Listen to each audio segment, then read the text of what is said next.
할렐루야. 아멘. 오늘은 말씀은 하나님을 자랑하라 라는 말씀의 제목을 가지고 출애굽기 16장을 가지고 은혜의 시간이 되기를 원합니다. 여러분, 자랑할 만하다 언제 자랑할 만하죠? 내가 무엇인가 받았을 때죠. 그래서 제가 이번 주에도 한번 이런 모습을 봤는데, 뭘 자랑한 것 같습니까? 지금 가방에 택이 안 떨어져 있더라고요. 그래서 어떤 형제가 막 돌아다니는데 가방에 택을 띄지 않고 돌아다녀요. 야, 이거 뭐니? 그랬더니 저 선물 받았어요. 제가 지금 산 컴퓨터를 넣을 수 있는 가방이에요. 그래서 막 자랑을 하더라고요. 그래서 참 부러웠어요. 자랑한다는 것은 뭐냐면 내가 무엇인가 받았기 때문이죠. 그죠? 그리고 내가 이것을 즐거워하고 기쁘기 때문에 시계를 새로 샀다. 그럼 어떻게 하죠? 자연적으로 손이 올라가잖아요. 그죠? 번쩍번쩍한 걸 좀 보여주려고. 아니면 귀걸이를 새로 샀다. 그러면 괜히 고개도 돌려보고, 또 옷을 좀 새로 샀다. 그러면 뭔가 이렇게 사람들한테 보여주고 괜히 왔다 갔다 하고 그러죠. 근데 그 이유가 뭐냐면 자랑하고 싶다는 거죠. 기쁘다는 것이죠. 우리의 삶 속에 자랑할 수 있다는 것 참 좋은 것 같습니다. 근데 오늘 출애굽기 18장에도요 모세가 자랑을 합니다. 무엇을 자랑하는가? 하나님을 자랑해요. 근데 그 자랑하는 그 타이밍이 언제인가를 좀 보면 우리 그 모습을 좀 더 구체적으로 알 수 있는데요, 모세가 지금 손을 들고 있는 모습이 아까 창구기가 들고 있는 모습과 너무 비슷한 것 같아서 제가 한번 캡처해봤어요. 모세가 하나님을 자랑합니다. 근데 그 이름의 뜻은 어떤 뜻을 갖고 있냐면 18장 4절 말씀 보면요, 자신의 아들들의 이름을 갖고 설명을 해줘요. 첫 번째 아들은 게르소름이었는데 그 이름의 뜻은 나는 낯선 나라에 혼자 있는 나그네와 같습니다 라고 얘기하고 있는데, 이제 둘째 아들을 낳고선 엘리에셀을 낳고 그 이름의 뜻은 무엇이냐면 하나님이 나를 도우셨다, 나를 구원하여 주셨다라는 뜻을 선포하고 있는 것이죠. 어려울 때도 모세가 하나님을 찬양해요. 내게 이루어진 하나님의 은혜에 대하여 즐거워하고 기뻐하니까 그가 하나님을 찬양하고 있다는 것이죠. 하나님을 자랑하는 거예요. 우리 하나님이 이런 분이야 라고 얘기하고 있는 거예요. 왜? 구원을 받았기 때문에 그런 것이죠. 하나님의 은혜를 받은 사람만이 자랑할 수 있는 거예요. 여러분의 신앙이 하나님을 찬양하는 정도, 우리가 예배드리는 정도에서 그치는 것이 아니라 그것을 자랑하는 신앙까지 나가야 될 텐데, 그 자랑하기 위해서는 여러분들이 하나님의 은혜를 받아야 된다는 것이죠. 아니, 어쩔 때는 우리가 이미 받았는데도 그 사실을 깨닫지 못하여서 하나님을 찬양하지 않고 자랑하지 않을 때가 있는데, 오늘 이 시간에는요 하나님께서 우리에게 주신 그 은혜를 다시 기억함으로 말미암아 하나님을 자랑하는 저와 여러분이 되시기를 예수님의 이름으로 축원드립니다. 이 모세에게 이 엘리에셀이라는 그 이름의 뜻은 무엇이었습니까? 지금 우리의 모습이 참 편안하다, 기쁘다라는 거예요. 그때는 이집트에서는 노예였는데 이제는 해방되었어. 우리가 배고플 때에 그 모든 문제가 해결되었어. 우리의 목마름이, 배고픔이 하나님의 은혜로 이제는 만족하게 되었어. 가장 기쁠 때라는 것이죠. 여러분, 기쁠 때 누구를 생각하십니까? 잘됐다, 신난다, 내가 갖고 있는 것, 그것으로만 인하여서 내가 기뻐하는 것이 우리의 모습이잖아요. 그런데 모세는요 내가 기쁘다라고 얘기한 것으로 끝인 것이 아니라 이것이 하나님께서 주신 것입니다 라고 자랑하고 있는 거예요. 하나님이 주신 은혜입니다 라고 자랑하고 있는 거예요. 우리가 기뻐하는 이유, 우리가 가장 기쁠 때에 나를 생각하는 자가 아니라 하나님을 기억하는 자가 되어야 될 줄 믿습니다. 또한 그 모세의 모습을 보게 되면요, 출애굽기 18장 8절 말씀을 보게 되면 모세가 장인 이드로와 만나는 장면이 나타납니다. 오랜만에 장인을 만났으니까 하고 싶은 이야기도 많을 거 아니에요. 어떻게 지내셨어요? 참 좋아 보이시네요.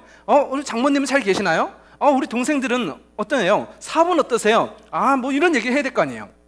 그런데 모세가 장인 이드로와 만나서 첫 번째 하는 얘기가 이거예요. 하나님이 우리를 이집트에서 구원해 주셨습니다 라고 얘기하는 거예요. 만나자마자 뭐 인사도 없이 그냥 얘기하는 거예요. 왜? 자랑하고 싶은 거예요.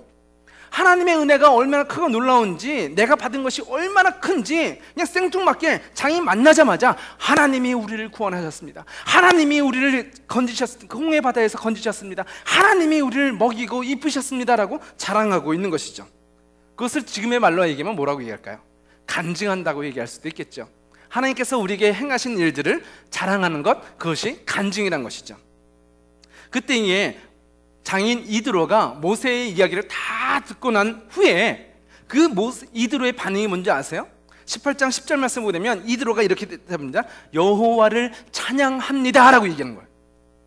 모세가 찬양한다는 것이 아니라 하나님이 하신 일들을, 그 자랑을 들은 이드로, 그가 내가 하나님을 찬양합니다 라고 얘기하고 있고, 하나님이 이 세상의 어떤 신보다 돌, 나무, 짐승을 우상으로 섬기는 그 잘못된 신보다 하나님만이 가장 위대하신 분인 것을 알겠습니다 라고 얘기해요. 모세가 간증을 하고 모세가 자랑을 하였습니다.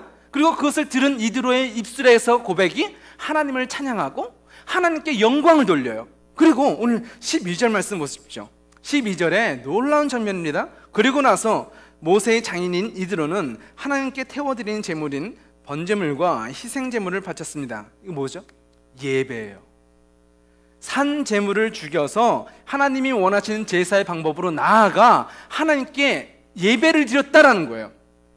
이방 제사장이었던, 하나님을 믿지 않는 이드로가 이제는 모세가 자랑한 것을 듣고 하나님이 어떠한 분이신지를 깨닫고 하나님을 찬양하며 하나님을 높여드리며 어디까지? 예배하는 사람으로 바뀌어졌다는 것이죠.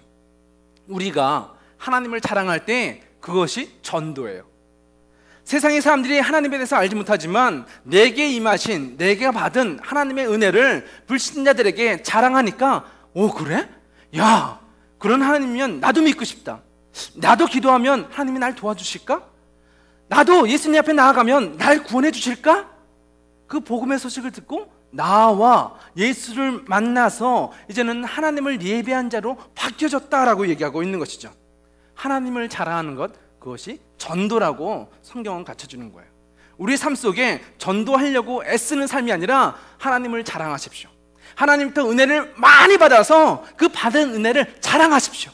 그것을 통하여 하나님께 영광을 돌리고 또 그 소식을 들은 사람들까지 하나님 앞에 예배로 나아가는 저와 여러분이 되시기를 예수님의 이름으로 축원드립니다. 여러분, 컴퓨터 사용하시는 분들은 이 표시 잘 아시죠? 엔비디아. 모든 그래픽 카드의 세계 업계 1위입니다. 그리고 이 매출이 어마어마한 매출을 올리고 있고, 이 로고를 보게 되면 사람의 눈처럼 보여지잖아요. 근데 절반은 2D를 상징하고 절반은요 3D를 상징한다고 얘기합니다. 그래서 이 회사의 모토가 2D의 세상을 3D의 세상으로 바꾸겠다라는 것이 이 엔비디아의 어떤 정신이라고 얘기합니다. 근데 이 회사의 사장인 젠슨 황이 갖고 있는 독특한 이 회사를 운영하는 법칙이 있는데, 그것은 뭐냐면 내가 실패한 것을 인정하라는 거예요. 물건 많이 팔아라, 좋은 제품 만들어라가 아니라 내가 실수한 것, 내가 잘못한 것을 말하라는 거예요. 잘못한 것을 말하는 건 좀 그렇잖아요. 내가 무엇을 잘못했으면 어떻게 해요?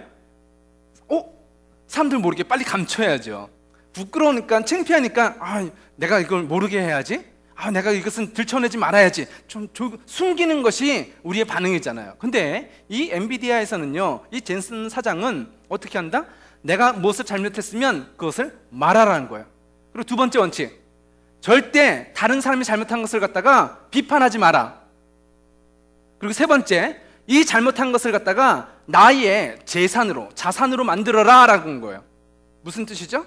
잘못은 할 수 있다. 근데 이것을 갖다가 버리는 것이 아니라 이것을 나의 케이스로, 내가 성공할 수 있는 발판을 삼아서 이것을 고쳐나가라. 그러면 우리가 지금보다 더 높은 수준으로 올라갈 수 있다는 것이죠. 성공하는 것을 칭찬하는 것이 아니라 잘못된 것을 칭찬할 때에, 잘못된 것을 통하여서 우리가 더 높은 수준으로 올라갈 수 있다는 것이 이 엔비디아의 어떤 경영 철학이라고 얘기하고 있습니다. 어떤 회사가 가장 강한 회사라고요? 세계에서 1등이 되는 회사라고요?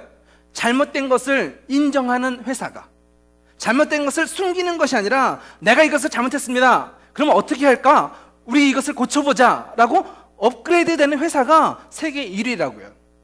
우리 삶 속에서도 후회가 많잖아요. 내가 그때 참 잘못했구나. 그때 조금 더 노력했어야 되는데, 내가 왜 이랬지? 또 넘어졌어. 라는 부끄러움이 있잖아요. 그것을 비판하지 마십시오. 하나님 앞에 여러분의 부끄러움을 내어놓고 나아가십시오. 그것이 하나님을 자랑하는 사람의 두 번째 특징이에요. 내가 부족한 것을 하나님 앞에 인정하는 사람만이 누구를 자랑한다? 하나님을 자랑한다는 거예요. 내가 잘했어요 하는 사람은요, 이거 내가 했는데? 내가 열심히 했으니까, 내가 공부했으니까, 내가 노력했으니까 이만큼 내가 가졌지 라고 하는 사람은요, 하나님을 자랑하지 못해. 내가 했다라고 얘기하죠. 그런데 넘어진 사람, 쓰러진 사람, 나는 할 수 없어요. 그런데 어떠한 일들이, 결과가 나한테 주어졌어요. 그럼 뭐라고 하죠? 내가 한 게 아닌데? 나는 넘어졌는데 하나님이 내게 이런 은혜를 주셨습니다 라고 누구를 자랑해요? 하나님을 자랑하게 되는 거죠. 우리가 부족함으로 인하여서 실망하고 넘어지는 것이 아니라 그것을 자랑하십시오. 여러분이 부족한 것을 통하여서 하나님의 영광이 드러날 수 있도록 그 실패를 버리지 말고 하나님 앞에 가지고 나오십시오. 하나님 앞에 내어놓고, 주님 도와주세요. 주님 없이는 내가 설 수 없습니다. 하나님의 은혜로만 살아가는 자입니다. 기도하세요. 그리고 하나님이 여러분에게 은혜를 주실 때에, 십자가를 통하여 하나님의 복을 받게 될 때에 자랑하십시오. 하나님이 하셨습니다. 하나님이 하셨습니다. 나의 부족함보다 하나님의 은혜가 이렇게 크고 놀랐습니다 라고 자랑할 수 있는 자들이 저와 여러분이 되시기를 예수님의 이름으로 축원합니다. 모세가 자신의 부족함을 자랑하는 것, 그리고 내게 임하신 하나님의 은혜를 자랑하는 모습을 주님께서는 이렇게 설명하십니다. 누가복음 출애굽기 18장 13절 말씀 보게 되면, 이튿날 모세는 백성들 사이의 문제를 재판해 주려고 앉았고 백성들도 아침부터 저녁까지 모세를 둘러싸고 있었습니다 라고 얘기하고 있어요. 어떤 장면일까요? 이집트에서 나온 이스라엘 200만 명이라는 사람들이 어떤 문제가 생기게 되면 그 문제를 누구에게 가지고 오냐면 모세에게 가지고 와요. 왜냐하면 영적으로, 종교적으로 지금 지도자는 모세 한 명이거든요. 그래서 모세가 아침부터 저녁까지 이 백성들의 문제를 갖다가 계속 재판을 하는 거예요. 이것은 이렇게 하십시오. 이렇게 하는 것이 하나님 말씀에 옳습니다. 재판을 해줘요. 그런데 사람들이 어떤 모습이죠? 아침부터 저녁까지 모세를 기다려요. 모세 한 사람이 재판을 하니까 그 수많은 사람들이 모세가 재판할 때까지 줄 서서 서 있는 거야. 너무 지겹죠. 모세가 이스라엘 백성들을 사랑합니다. 그리고 하나님의 말씀을 잘 알고 지혜롭게 판결해요. 그런데 부족해. 혼자 이 수많은 사람들의 문제를 다 감당할 수가 없어. 사랑하지만, 능력도 있지만 한 사람이 다 할 수 없다는 것이죠. 모세가 하나님의 사람임에도 불구하고 그는 부족하다는 것이에요.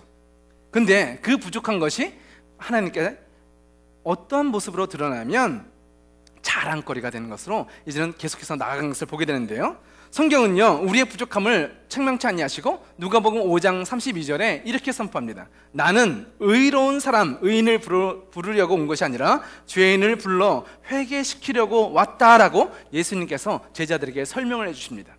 저와 여러분이 부족한 것, 그것이 은혜예요. 내가 죄인이기 때문에 누가 필요하죠? 예수님이 필요해요.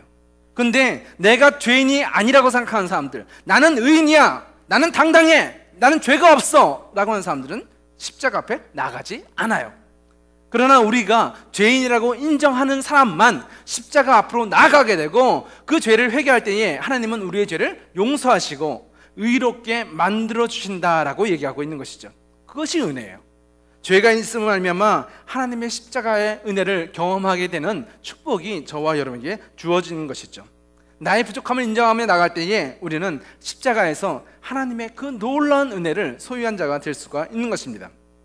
모세는 사랑도 있었고 능력도 있었고 하나님과 교통하는 자이지만 지금 그 모습은 부족하다라는 것입니다. 근데 그 부족함을 아는 사람은요 하나님 앞에 어떤 사람이냐면 겸손한 사람이에요. 내가 부족하기 때문에 하나님을 자랑한다고 얘기했죠. 내가 부족한 것을 알기 때문에 하나님 앞에 겸손해요. 내가 부족한 것을 인정하기 때문에 사람들 앞에 교만한 것이 아니라 사람들 앞에서도 겸손할 수 있다는 것이죠. 19절 말씀 보게 되면 장인 이드로가 모세에게 이렇게 충고를 합니다. 내 말을 들어보게 내가 충고를 해주겠네. 하나님께서 자네와 함께 계시기를 바라네. 자네는 하나님 앞에서 백성들을 대표해야 하고 백성들의 문제를 하나님께 가지고 나아가야 하네 라고 얘기해요. 지금 이드로는 어떤 사람이죠? 이제 하나님을 믿기 시작한 사람이에요. 그럼 모세는 하나님과 직접 이야기를 하는 사람이에요. 레벨을 보세요. 어떤 사람이 신앙의 레벨이 더 높아요? 하나님에 대한 지식이, 말씀에 대한 수준이 누가 더 높죠? 당연히 모세죠. 지금 이드로는요, 이제 처음 예수님에 대해서, 하나님에 대해서 알게 되었고, 그래요?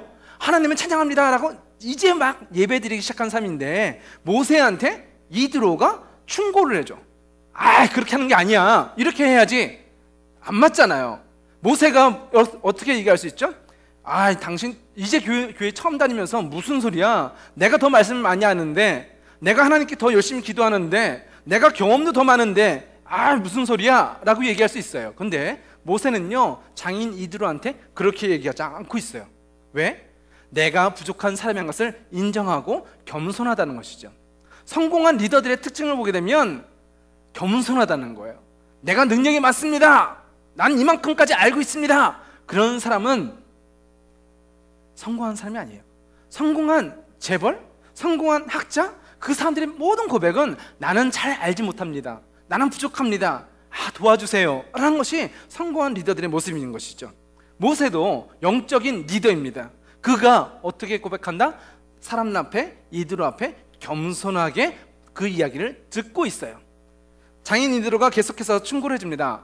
모세, 너 혼자 이 백성들의 문제를 다 감당할 수 없기 때문에 백성들 중에서 1000명에 1명, 100명에 1명, 500명에 1명, 50명에 1명, 10명에 1명 사람들을, 리더를 세워. 그리고 그 사람들이 문제들, 10명 중에 문제는 10부장이, 100명 중에 문제는 100부장이, 1000명 중에 있는 문제들은 이 1000부장이 재판을 할 수 있도록 일을 나눠주게. 그리고 이 사람들이 어려워하는 문제들을, 그것은 모세, 네가 그것을 재판해주면 좋을 것 같다라고 충고를 해주는 거예요. 그것을 들은 모세가 이들의 말을 좋게 여기고 그것을 받아들였다라고 얘기하고 있는 것이죠. 하나님의 나라는요, 모세라는 영적인 리더, 영웅을 통하여서, 능력 있는 사람 한 사람을 통해서 하나님의 나라가 움직여지는 것이 아니라, 하나님의 나라는 어떻게 움직여진다? 함께, 나 혼자가 아니라 다른 사람들과 함께 리더들을 세워주고 그들을 함께 사역을 할 때에 이 교회가 든든하게 세워진다는 것이죠.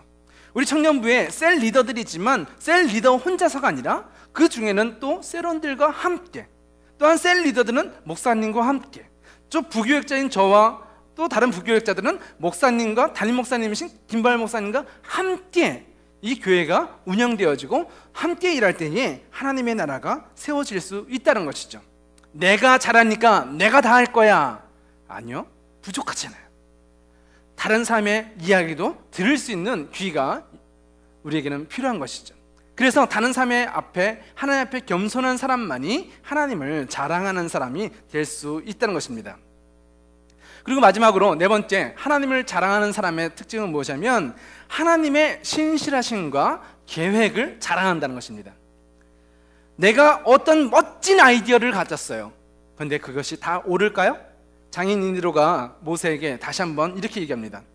이것이 좋은 의견인 것 같지만 어디에 기준이 있어야 된다? 만약 하나님이 이것을 좋게 여기시면 그 말씀대로 순종하라는 것이죠. 내가 멋진 아이디어를 알고 좋은 방법으로 나아간 것, 그것은 하나님을 자랑하는 사람의 태도가 아니라는 거예요. 우리가 아무리 좋은 생각을 가질지라도 그것이 하나님 보시기에 합당하지 않다면 우리는 그것을 따라서는 안 되는 것이죠. 그래서 모세는요, 장인 이드로는요 뭐라고 설명해요? 이 일이 하나님이 허락하신다면 하도록 하게. 모든 기준이 하나님께 있어요. 하나님 보시기에 옳아야지만이 우리가 할 수 있다는 것이죠. 근데 하나님께서 그것을 허락하신다면 모세 너도 일을 잘할 수 있을 것이고 하나님이 허락하신다면 백성들도 다 좋을 것이다 라고 얘기하고 있는 거예요. 우리의 모든 인생의 문제들이 하나님 보시기에 어떠한가를 생각해야 되는 것이죠. 좋은 학교 간 것 잘했죠. 성공한 것이죠. 그런데 성경은 그것을 진정한 성공이라고 얘기하지 않는 것입니다. 돈 많이 벌었어요. 사람들이 뭐라고 얘기해요? 야, 좋겠다, 성공했다 라고 얘기해요. 그런데 하나님 보시기에 부끄러운 방법으로 돈을 많이 벌었다면 성경은 그것을 실패라고 얘기하지 성공이라고 얘기하지 않는 것입니다. 우리의 인생을 하나님을 자랑하기 위해서 최선을 향하여 달려나가지만 그 방법과 목적, 수단에 있어서도 하나님 보시기에 합당한 자가 될 때에 우리는 하나님을 자랑할 수가 있는 거예요. 내가 도둑질을 해서 하나님께 헌금을 하고 사람들한테 좋은 일을 했다 자랑할 수 있어요? 못하죠. 도둑질하는 것이 아니라 정직하게 일한 사람만이 그것을 가지고 하나님께 헌금을 하고 정직하게 번 돈으로 사람들을 섬겼을 때에 그것은 자랑할 수 있죠. 내가 떳떳하지 못하다면, 도둑질한 사람이라면 하나님을 자랑할 수가 없는 것입니다. 그리고 또한 두 번째가 무엇이냐면 하나님의 신실하심을 자랑한다는 거예요. 그것은 뭐냐면 내가 하나님을 믿는다는 것이죠. 하나님을 믿는 사람만이 자랑할 수 있대요. 한국에 상추 CEO라는 분이 불려지는 분이 계세요. 이분은 어떤 분이냐면 장안농장의 대표인 류근모라는 분이신데, 이 사람은요 한국에서 300만 원을 가지고 상추 농장을 열기 시작했대요. 어떤 아이디어냐면 지금 한국에서는 농업이 조금 계속 줄어드는 추세인데 무엇이 필요하다? 올가닉 제품들, 올가닉 채소, 그러니까 유기농, 농약이나 비료 같은 걸 주지 않고 자연적으로 건강하게 키운 채소들이 필요하다. 그래서 이걸 해야 되겠다라는 목적을 가지고 열심히 노력을 했다고 얘기합니다. 그래서 농약을 주지 않고 비료를 주지 않고 자연적으로 상추를 재배하니까 어때요? 벌레들도 살겠죠? 그래서 벌레들이 그 상추를 좀 파먹기도 하잖아요. 그래서 이제는 그 제품이 이제 상추가 재배하여서 그것을 마켓에 이제 시장에 갖다 주니까 시장에서 이걸 싫어하는 거예요. 왜냐하면 농약을 준 상추는 깨끗하잖아요. 벌레가 없으니까. 그런데 이런 상추는 1,000원을 받으면 이 벌레가 먹은 상추는 여기서 500원밖에 안 주는 거예요. 나쁜 제품이라고. 사람들이 모르니까 그렇겠죠. 그래서 이렇게 500원에는 팔 수 없다. 그래서 이것은 너무 아까우니까 그러면 제품 홍보락도 해야 되겠다. 그래서 지나가는 사람들한테 이 상추를 나눠주는 거예요. 그때 사람들이 반응이 뭐냐면 이거 뭐야? 이걸 왜 주는 거야? 믿질 않는 거야. 이거 나쁜 거 아니야? 뭐 혹시 이 사람이 왜 주는 거지? 사람들이 좋아하지 않더라는 거죠. 근데 어느 날 친척이 자기 농장에 와서 이 상추를 먹어보고서 너무 맛있다는 거예요. 그래서 아이디어를 하나 낸 게 지금 우리 아파트에 분여회에서 산지와 직거래하는 그 마켓을 여는데 이 상추를 갖고 오라는 것이죠. 그래서 이 상추를 이 아파트, 친척이 살고 있는 그 아파트에 가져갔어요. 그래서 이 분여회장이랑 얘기를 하고 이것이 정말 올가닉으로 농약도 안 주고 비료도 안 주고 정말 깨끗하게 바로 먹을 수 있는 안전한 채소입니다 라고 홍보를 하면서 물건을 팔기 시작했대요. 그러니까 이 마켓에서 그 아파트에서 대박이 난 거예요. 사람들이 소문이 난 거죠. 야, 이거 올가닉 제품이래. 벌레가 먹었는데 정말 비료를 안 줬기 때문에 이렇게 깨끗하고 그냥 씻지 않아도 그냥 먹을 수 있을 만큼 너무나 좋은 거래 라고 하면서 소문이 난 거예요. 대박이 난 거죠. 그런데 이 류근모라는 분이 이렇게 얘기해요. 내가 날 믿지 않는 사람들한테 공짜로 주니까 그 사람들은 날 의심했습니다. 근데 나를 믿어주는 사람들한테 내가 공짜로 주니까 이것은 뭐가 됐다? 선물이 됐다는 거예요. 나를 못 믿는 사람들한테는 내가 과자 줄게, 나 따라와라. 누구죠? 유괴범이에요. 그죠? 이거 공짜야, 맛있어, 이거 뭐 저기 또 있는데 같이 갈래? 키드내핑 하는 거예요. 그죠? 그런데 내 조카한테 삼촌이 야, 과자라고 주는 건 이건 뭐죠? 선물이에요. 여기에 뭐가 있다? 여기에는 믿음이 없지만 여기에는 믿음이 있는 거예요. 믿음이 있을 때에 선물이 된다는 것이죠. 우리가 하나님을 믿을 때에 하나님은 그 믿음을 귀하게 보시고 우리에게 구원이라는 선물을 주신 줄 믿으시기 바랍니다. 나의 삶 속에 하나님을 믿는 믿음이 있습니까? 그 믿음이 있으면 우리는 하나님을 자랑할 수가 있어요. 야, 이거 먹어봐, 너무 좋다. 야, 너무 싸고 이건 먹으면 건강해지고 우리 건강을 정말 책임져주는 좋은 식품이래 라고 자랑을 하잖아요. 하나님 앞에 믿음이 있으면 하나님을 자랑하는 거예요. 내가 죄인인데 예수 그리스도의 십자가가 나를 구원하셨습니다. 모세가 내가 정말 그 홍해 바다에 빠져 죽어야 되는데 하나님이 나를 구원하셨습니다. 하나님은 내가 어디를 가든지 나를 지키시는 하나님이십니다. 자랑해요. 왜? 믿음이 있기 때문에. 여러분의 삶 속에 믿음이 있으십니까? 아니, 그 믿음이 어떨 땐 있지만 어떨 때 어려움이 닥치고 나면, 아니 병에 걸리고 나면, 아니 실패하고 나면, 내가 가고자 하는 학교나 직장에서 좌절했을 때에 하나님은 뭐 하시는 거지? 왜 하나님이 계시는데 나한테 이런 어려움이 생기는 거지? 좌절과 불만이 있지는 않습니까? 그 상처수지 요인 르그며 씨가 이런 좋은 예화를 적어놨더라고요. 어떤 예화냐면, 지금 스위스 올림픽에서 스위스를 한국이 이겼다고 얘기하던데, 그런 얘기를 썼습니다. 책에서. 박주성 선수가 스트라이커잖아요. 그래서 골을 넣으려고 공을 드리블 해가면 상대편 팀들이 막 뛰어와서 태클을 한다는 거예요. 그런데 그 태클을, 그 공격들을 방어하는 것을 갖다가 뚫고 나가야지만이 내가 골을 넣을 수가 있다는 거예요. 박주성 선수가 뛰어난 선수고 스트라이커니까 많은 방해가 있는 거예요. 이 사람이 공 잡으면 골을 넣으니까 상대편에서 이 사람을 방어하기 위해서 막 뛰어들고 몸을 부닥치고 뺏으려고 난리가 나는 거예요. 왜? 이 사람은 골을 넣는 사람이니까. 여러분의 인생 가운데 왜 어려움이 있는 것 같습니까? 하나님께서는 저와 여러분을 이 세상에 스트라이커로 골을 넣는 사람으로 세우셨기 때문이에요. 여러분에게 어려움이 오는 것이 하나님이 우리를 보호하지 않고 우리를 사랑하지 않기 때문에, 나를 잃어버렸기 때문에 그런 어려움이 오는 것이 아니라, 하나님은 나를 이 세상에 스트라이커로 세우셨기 때문에 사단은 나를 가만두지 않아요. 공격해요. 그런데 뛰어난 스트라이커는요, 아무리 태클을 해도 한 방에 골이 되는 거예요. 헛발질이 아니라 믿음의 스트라이커, 하나님이 쓰시는 사람은요, 그 모든 방해에도 골을 넣는 사람이 된다는 것이죠. 승리하는 사람. 그 사람이 하나님을 향하여 손을 들며 주님이 하셨습니다. 주님이 하셨습니다. 그 세레모니가 나오는 거죠. 우리 인생 가운데에 맨날 매 맞고, 나는 왜 이렇게 어려워, 왜 맨날 나만 태클 거는 거야, 좌절하는 삶이 아니라 훈련하십시오. 믿음으로 훈련하십시오. 하나님을 자랑하기로 결단하십시오. 이 어려움은 하나님이 나를 스트라이크로 세우셨기 때문에 오는 어려움이다. 나는 이것을 예수 그리스도 이름으로 넉넉히 이겨낼 수 있는 하나님의 자녀다라는 자신감을 갖고 달려나가십시오. 그리고 골을 넣고 뭐라고요? 하나님이, 다시 한번 따라해 볼까요? 하나님이 하셨습니다. 하나님이 하셨습니다. 하나님을 자랑할 수 있는 저와 여러분이 되기를 예수님의 이름으로 축원합니다. 기도하시겠습니다.